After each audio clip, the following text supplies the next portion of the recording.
Okay, we're back, and we're talking about the Beatitudes and the glory of the cross, and how the ways of the world oppose Beatitudes and the cross. One way to make enemies and to antagonize people is to challenge the spirit of the world. The world has a spirit, as each age has a spirit. There are certain unanalyzed assumptions which govern the conduct of the world. Anyone who challenges these worldly maxioms, such as you only live once, get as much out of life as you can, who will ever know about it? What is sex? For if not for pleasure, it is bound to make himself unpopular. In the Beatitudes, our divine Lord takes those 8 flimsy catchwords of the world: security, revenge, laughter, popularity, getting even, sex, armed might, and comfort, and turns them upside down. To those who say you cannot be happy unless you are rich. He says, blessed are the poor in spirit. To those who say, don't let him get away with it. He says, blessed are the patient. To those who laugh, and the world laughs with you. He says, blessed are those who mourn. To those who say, if nature gives you sex instincts, you ought to give them free expression. Otherwise, you will become frustrated. He says, blessed are the clean of heart. To those who say, seek to be popular and well known. He says, blessed are you when men revile you and persecute you and speak all manner of evil against you falsely because of me. To those who say, in time of peace, prepare for war, he says, blessed are the peacemakers. The cheap chills around which moves are written and novels composed. He scorns. He proposes to burn what they worship, to conquer, enact sex instincts instead of allowing them to make slaves of men, to tame economic conquests instead of making happiness consist in abundance of things external to the soul. All false beatitudes which make happiness depend on self-expression, license, have a good time, or eat, drink, and be merry, for tomorrow you die, he scorns because they bring mental disorder, unhappiness, false hopes, fear, and anxiety. Now, when you look at this, the first thing that should come to your mind is the Old Testament.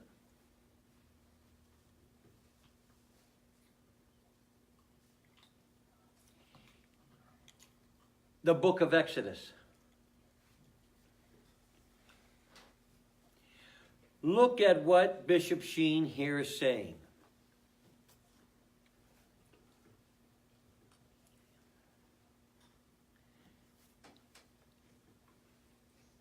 Just look at that for a moment.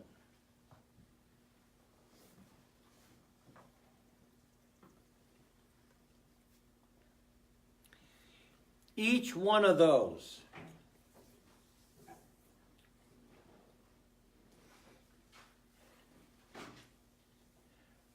was done in reverse, as he said, the reverse order against the will.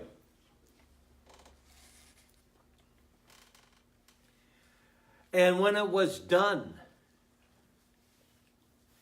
in a manner by which the world itself would become.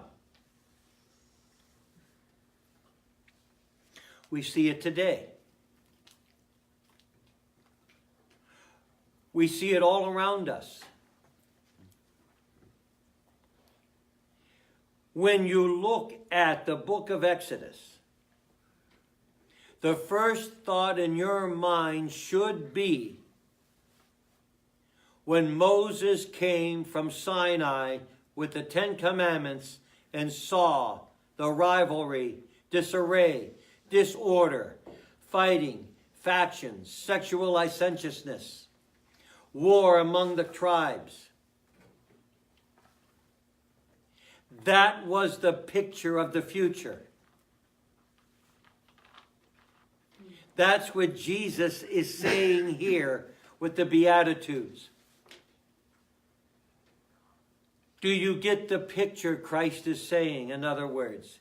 Do you understand what the prophets have said, what Moses? Do you understand the commandments that the Father gave? In other words, you break down the armory. You leave yourself defenseless. That's exactly what happened now in our society. Even within the structure and the confines of the church. Look at the 8 Beatitudes one by one. And you have the answer that Bishop Sheen is giving you here. It's the breakdown by which those who would escape the impact of the Beatitudes say that our divine Savior was the creature of his time, but not of ours.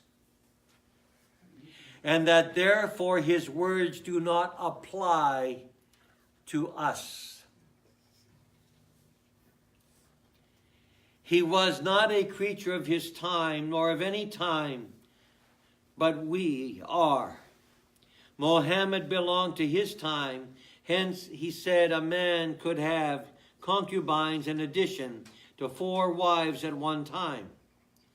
Mohammed belongs even to our time because moderns say that a man can have many wives if he drives them in a tandem style, one after another. But our Lord did not belong to his day any more than he belonged to ours. To marry one age is to be a widow in the next, because he suited no age. He was the model for all ages. He never used a phrase to depend on a social order in which he lived. His gospel was no easier than it is now, as he put it. Matthew 5:18.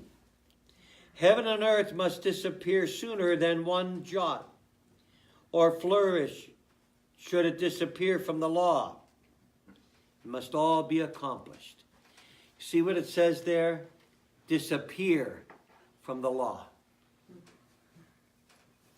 10 Commandments were taken out of classrooms and schools.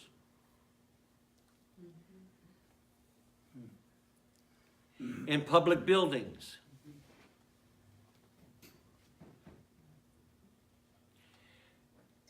The words Moses said have become reality. Those that shall not live by the law shall die by the law. And we're seeing it today.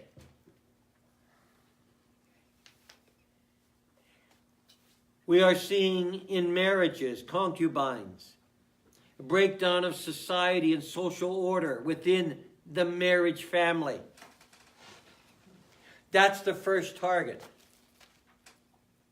of any disarray.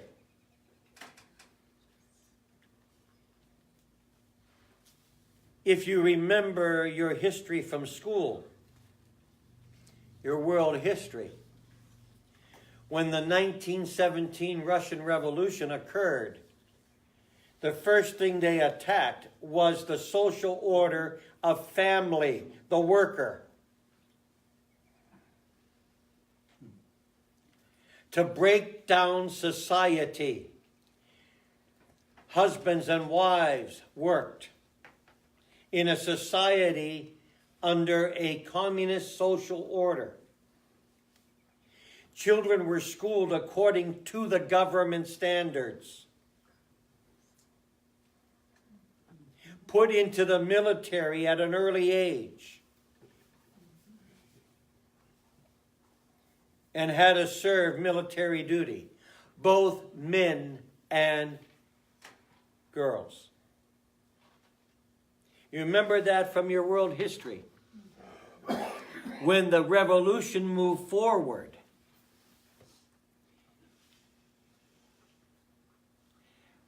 remember Stalin was a Catholic. He moved that order in a structure based on the church and then anti-church. Everything was regimented.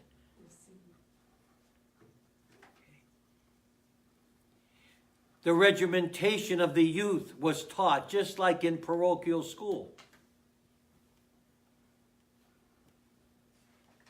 Then once the regimentation was finished, the social order against the church was attacked. They became military outposts and barracks. Adolf Hitler did the same thing. Attacked the social order of family. And you have disarray among its members. He began with the Jews. Then, with the social order of the Aryan race, to purify and make pure the social order of Aryanism. Destroy the law before the creature. What did he do? He used the church. Until the church then was no longer needed by him. He turned against the bishops in Austria because they refused to sign the plebiscite recognizing the official government of Germany and the Aryan race. So he tried to break down the structure of the family of the church by arresting bishops, priests, and nuns. Talk to any veteran from World War II that went into Germany and ask them what they saw after Germany fell. Displacement. Displacement. Broken homes. Wives looking for their husbands that were sent to the Russian front. Going to military barracks, seeking family members. Look at the movie, The Nuremberg Trials. See the social disarray, even among those that were accused, that put to death whole families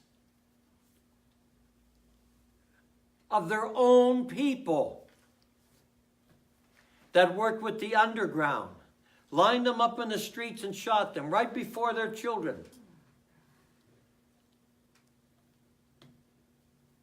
That's what Jesus is saying here. When you have this social disarray and a breakdown of the Beatitudes, it's the breakdown also of the commandments. Like he says here, to marry one age is to be a widow in the next. Every war saw widows. Right down to the present. Because he suited no age, he was a model for all ages. He never used a phrase to depend on social order in which he lived. His gospel was no easier than it is now, as he put it in Matthew 5:18. Heaven and earth will disappear sooner than one jot. And the law, that's what's happening. We see it. The key to the Sermon on the Mount is the way he used two expressions. One was, you have heard. The other was the short, emphatic word, but.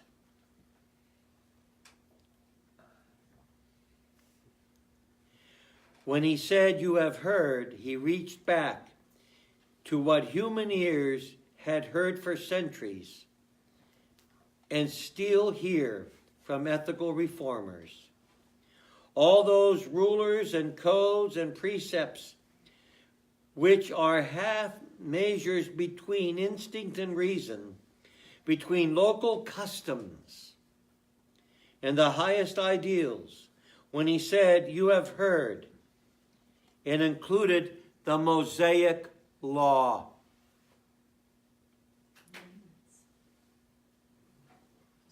Buddha with his eightfold way, Confucius with his rules for being a gentleman, Aristotle with his natural happiness, the broadness of Hindus, all the humanitarian groups of our day. Who would translate some of the old codes into their own language and call them a new way of life? Of all these compromises, he said, you have heard. You have heard that it was said, thou shalt not commit adultery. Moses had said it, pagan tribes suggested it.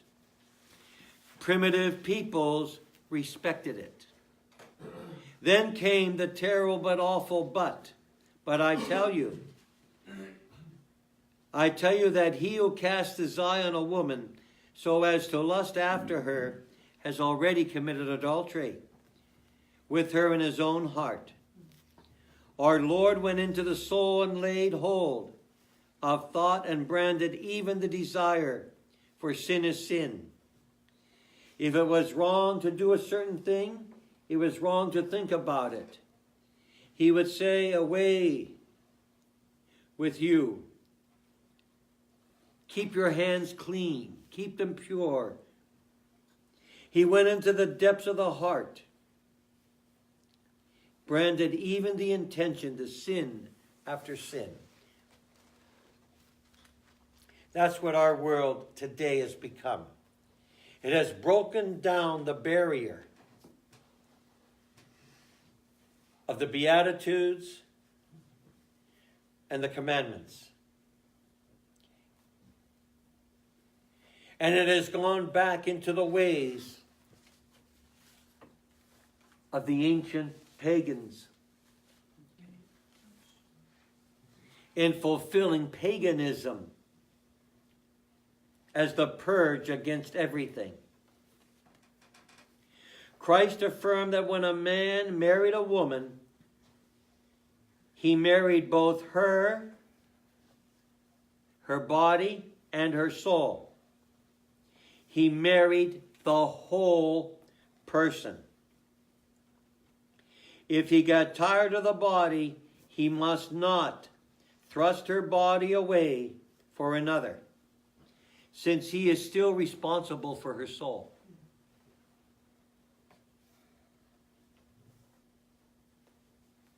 So,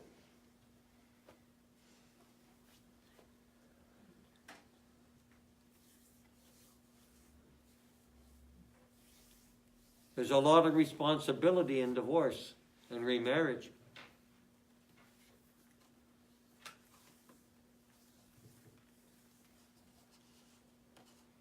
One casts off the body for another, but he's responsible for the soul of the first.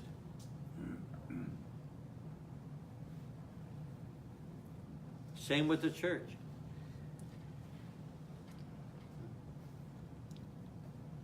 That is why when the question is asked of Jesus, when a man divorces a woman and marries another, at the end, whose wife shall she be?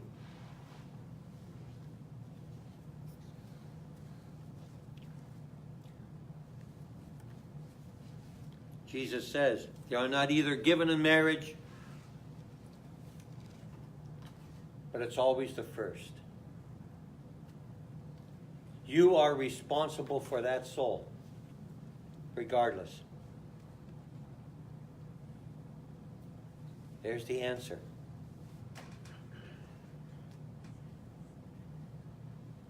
There's going to be a lot of souls being answered for at the end of the world.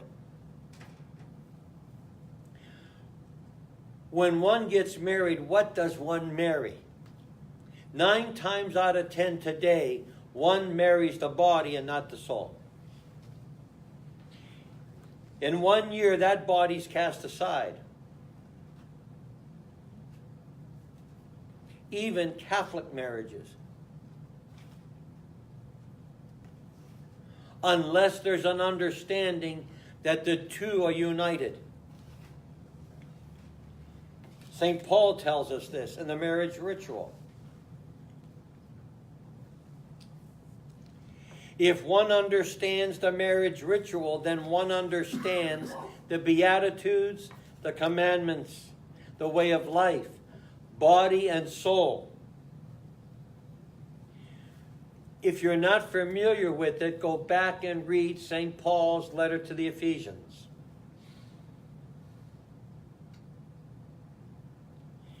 There is the unity of which Christ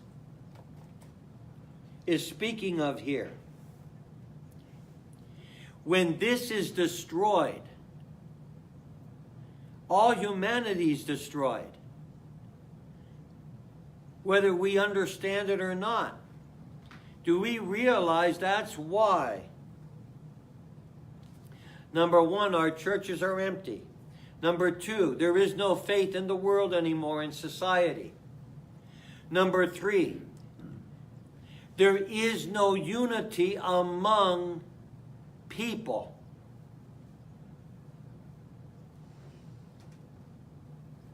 Stop and think about it. What Christ just said here on these 2 pages gives you every day's newspaper.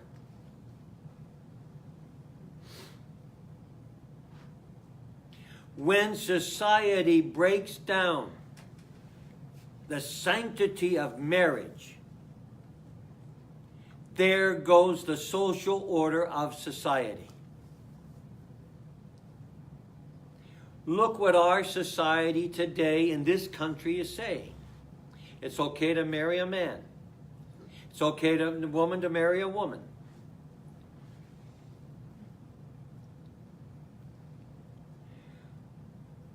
Now go back to St. Paul, to the Ephesians. The 2 shall become one flesh. They are no longer 2, but 1. The souls are united for the work of procreation. Husbands, love your wives. Wives, love your husbands. Children, obey your parents. Blessed are the meek. Blessed are the poor of heart. Blessed are they who will see God in the fulfillment of living that commandment. Look at the way the commandments are set up. 4 through 10 pertain to us. 1 to 3 pertain to God. We give to God what belongs to God. Jesus himself says this. So that you have heard it said, in that expression, he summarized the jargon of every decaying civilization. You have heard Get a divorce. God does not expect you to live without happiness. Then came the but. Matthew 5:32. I tell you that a man who puts away his wife makes an adulteress out of her. Whoever marries after she has been put away commits adultery. As simple as that.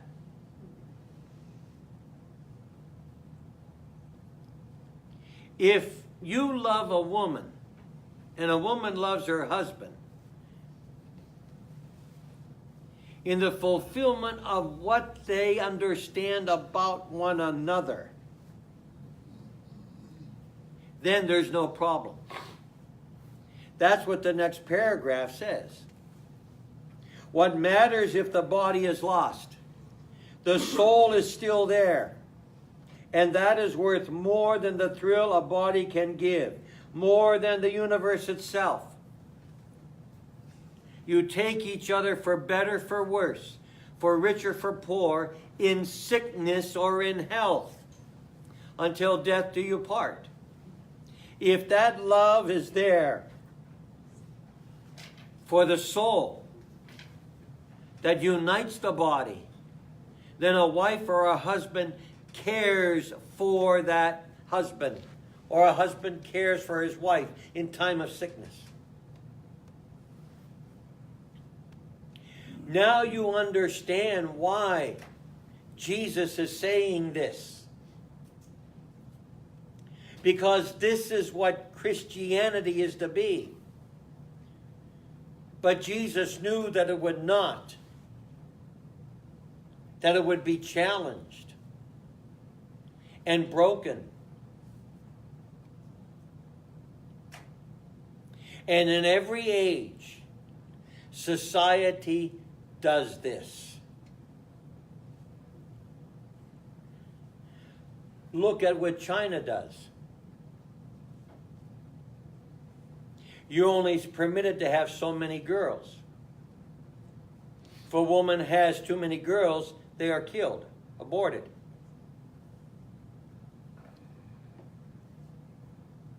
That's coming to the United States now. The 9-month deal. That's what's done in China. So a sonogram says, oh, okay, well, you got a girl here. You already got 3 girls. All right, get rid of it.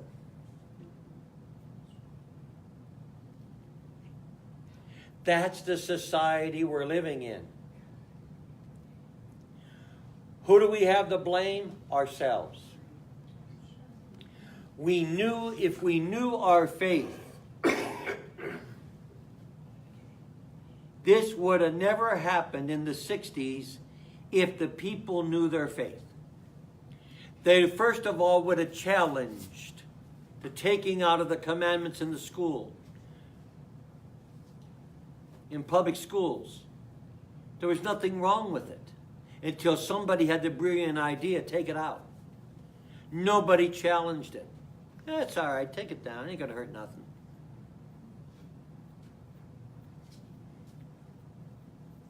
Then came, we don't have to do the Pledge of Allegiance in the school anymore. They don't do it in public schools no more. Canton does. North Canton does. Maybe 1 or 2 might. But other public schools don't do it no more. They just walk in, the bell rings, and they start. Boom, that's it. Then comes the idea, well, okay, we did away with that. You don't need the flag in the classroom. You could just put it out in the hall.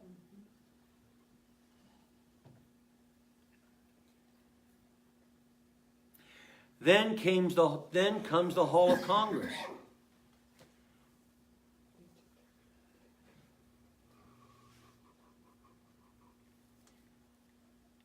The senators and the congressmen do not have to be there when the chaplain says the prayer.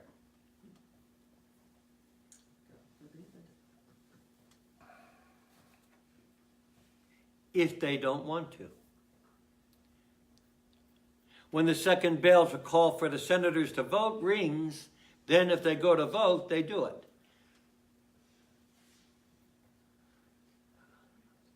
Move in the House to remove the only Catholic in the halls of Congress.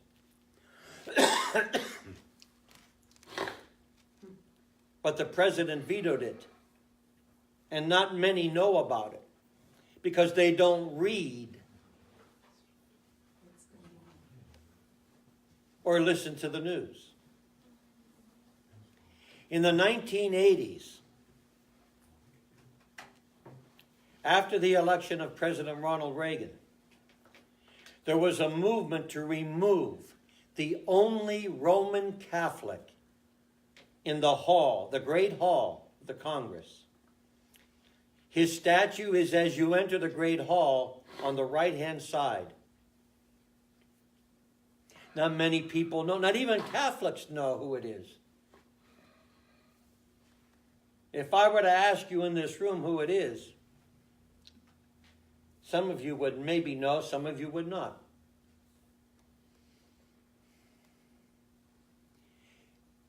He was the founder of the state of California.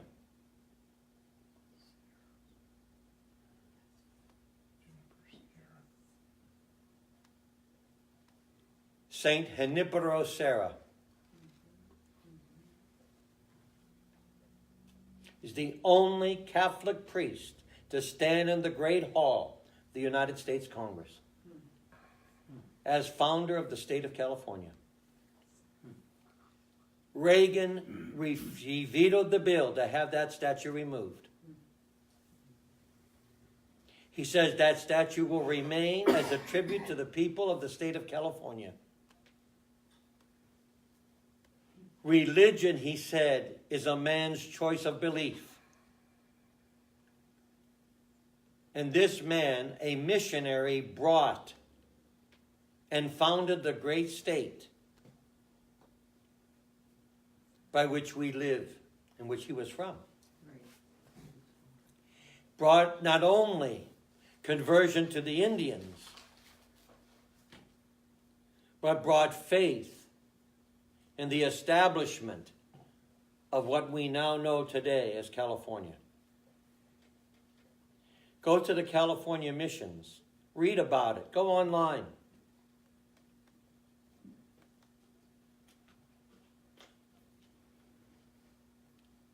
That's our faith in action. One man lived the Beatitudes and brought it to a country, from a country to a place in this land. Not many people know that. If you go to the Great Hall in the Congress, as I say, if you go on the tour, they'll point them out to you. It's the first statue on the right-hand side as you come down the corridor and enter the Great Hall of the Rotunda. You'll see all the statues there. You'll see Junipero Serra, missionary priest, founder of the state of California.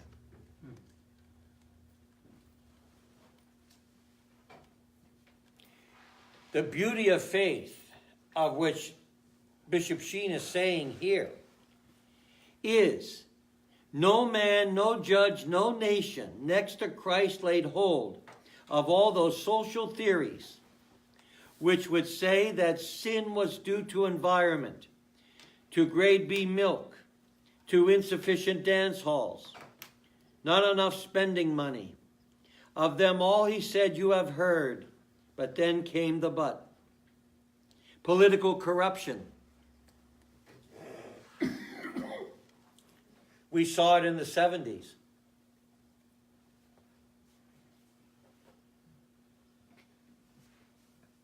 Not many people know, or they just don't want to know, about Watergate. We were just there. We went to the garage where Deep Throat. There's a plaque right there. Met Bob Woodworth. How many know that? The political corruption. It took place in a garage, a parking garage.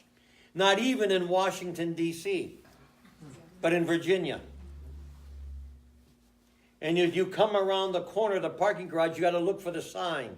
And it explains what took place in that garage, which brought down the U.S. government. Imagine. Brought down a president and a vice president. Brought down Richard Nixon. First of all, brought down Spiro Agnew, governor of Baltimore. Then became senator and vice president of the state of Maryland. As vice president, his corruption in Baltimore caught up with him. And in the chief executive White House, as he worked, Nixon tried to cover it up, but he couldn't. And the corruption came. He resigned his office. Gerald Ford was appointed. How many know that Gerald Ford was one of the chief investigators, the assassination of John Kennedy, and was one of the authors, along with the chief justices, of the thick book on the assassination of John Kennedy? Political corruption. See, that's what Sheen is saying. In other words, society doesn't know its political corruption within. It allows it to go on. All these come from man himself. The offenses result from our own will, not from our glands. We cannot excuse our lust because of our grandfather had an Oedipus complex, or because we inherited Electra complex from our grandmother. Sin, he said, is conveyed to the soul through our body, and the body is moved by the will. In war against all false self-expressions, he thundered out his recommendations of self-operations. Cut it off and cut it out. He describes it in Matthew chapter 5, 29 to 30. If the right eye is the occasion of falling into the sin, pluck it out and cast it away. Better to lose any of the limbs than to be thrown whole body into Gehenna. If the right hand is an occasion of falling, cut it off and cast it away from thee. Better to lose one of thy limbs than to have the whole body cast into hell. Even the corruption in the church. How many know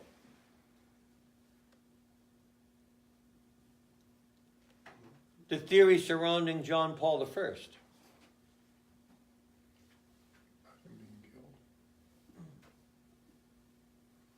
He got too close to the truth and had to be eliminated.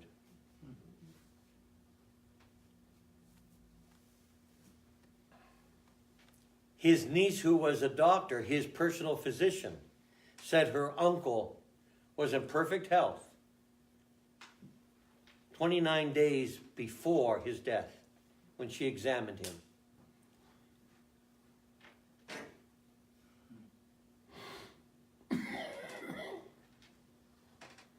It goes to the highest levels. Even back in the time of the Borgia popes, assassinations, killings, corruption. The time of Pope Julius, when he had to defend the outskirts of Rome, and the Pope himself had to go fight. You see the movie about it. It's been on TV a million times.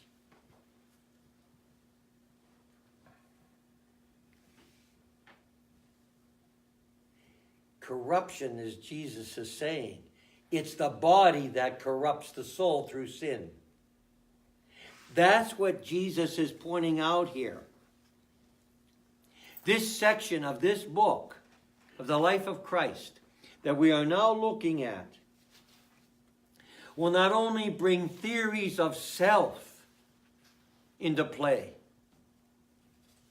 but it will show how Christians, so-called Christians, will not be motivated to even defend their own churches.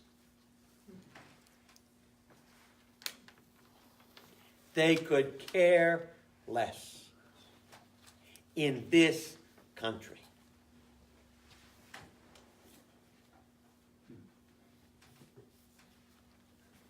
We're going to see this unfold as we begin to look at the remaining pages of this chapter on Beatitudes. Thank you for joining us this evening, and we'll see you next time in Fulton J. Sheen's Life of Christ.